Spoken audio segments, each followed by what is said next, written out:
Hey, please like, comment, share, and subscribe to help grow my channel. The story continues from where Ronin was seated under a tree trying to grasp the situation, trying to figure out if he truly regressed or if he was dreaming. Just then Ronin had a flashback of the day of the battle when Adeshen, the general, explained to him that she had already regressed 3 times and failed. So she gave the last chance to Ronin see that he was a better fit. She told him to sharpen his skills and to attend the Filion Academy as it was the best in the world. The scene then shifts to the present where it is seen that Ronin is hitting his head on the tree, trying to wake himself up, only to realize the truth that he actually regressed. In a split second, he realized that if he was in the past, that his sister was still alive. He then stopped what he was doing, picked a stick, then run home, excited to see his elder sister again. As Ronin made his way through the town, he noticed something. He noticed a couple of bullies who he remembered from his past life. Just as he was about to pay no attention to them, he then noticed a boy hanging on the tree. It was as if the boy was hanging without a rope shortly after he then noticed a girl performing the magic to keep the boy in midair. The scene then shifts to boy being held in the air, thinking at the rate at which things were going, the bully was going to seriously hurt him. The girl performing the magic was equally worried, but was too scared to speak up for the bullies.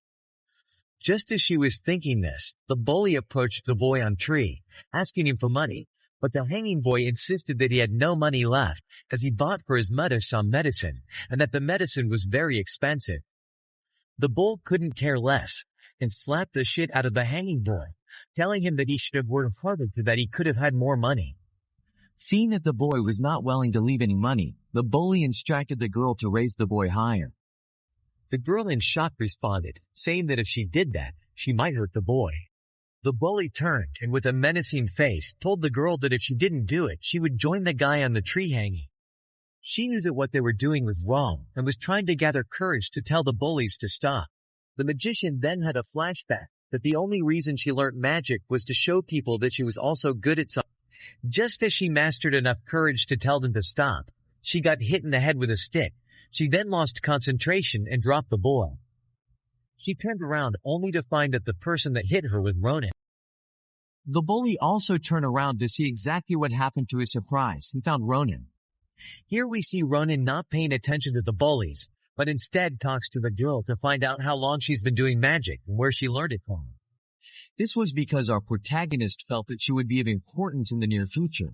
She then explains to Ronin that she was self-taught and that she learned from a book she found. As Ronin was talking to her, the bully approached from behind. The bully pulled out his sword, shouting that he would take his revenge. Ronin paid no attention to him seeing this. The bully got irritated and launched attack. Just as he was about to hit Ronin, Ronin swiftly dodged his attack with ease.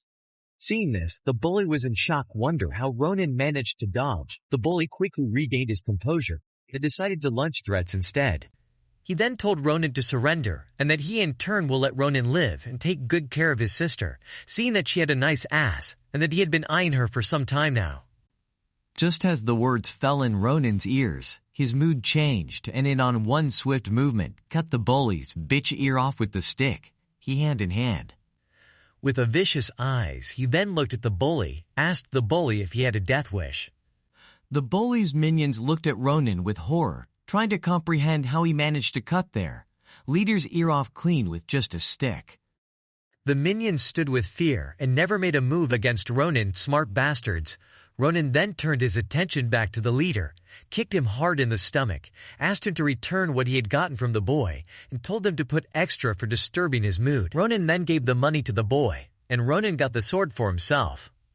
Just as the two were exchanging words and thank yous, the voice of the girl could be heard in the background, clearing her throat.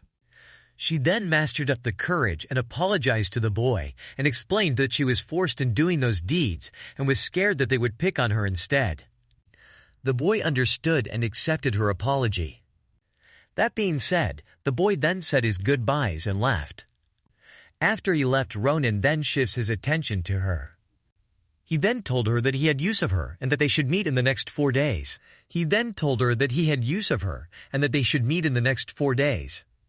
Just as Ronin was about to leave, the then turnaround looked at her with evil eyes and threatened her.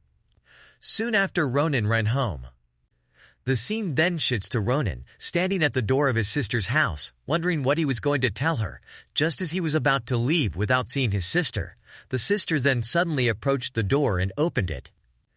Just then, the scene then shifts to a flashback of Ronin on the battlefield, wondering what he would tell his sister if he had one last chance to see her.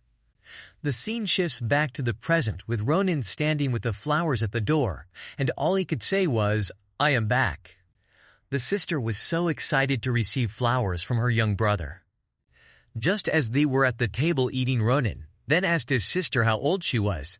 The sister then replied saying 20 from this. Ronin realized that he had exactly 10 years before the giants appear. Just the Ronin told his sister that he would like to attend the academy. The sister in shock again, this time, even more happy that she told Ronin that she had been waiting for this news, and then showed Ronin the money she saved for Ronin to attend the academy. Ronin, moved by his sister's gesture, smiled and told her use the money, that the money needed was more than that. Ronin then told his sister the academy he planned to go to then shouted with shock.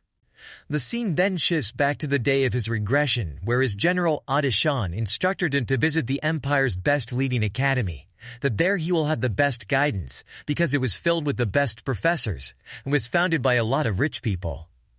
That's all for today, folks. Please like, comment, and subscribe.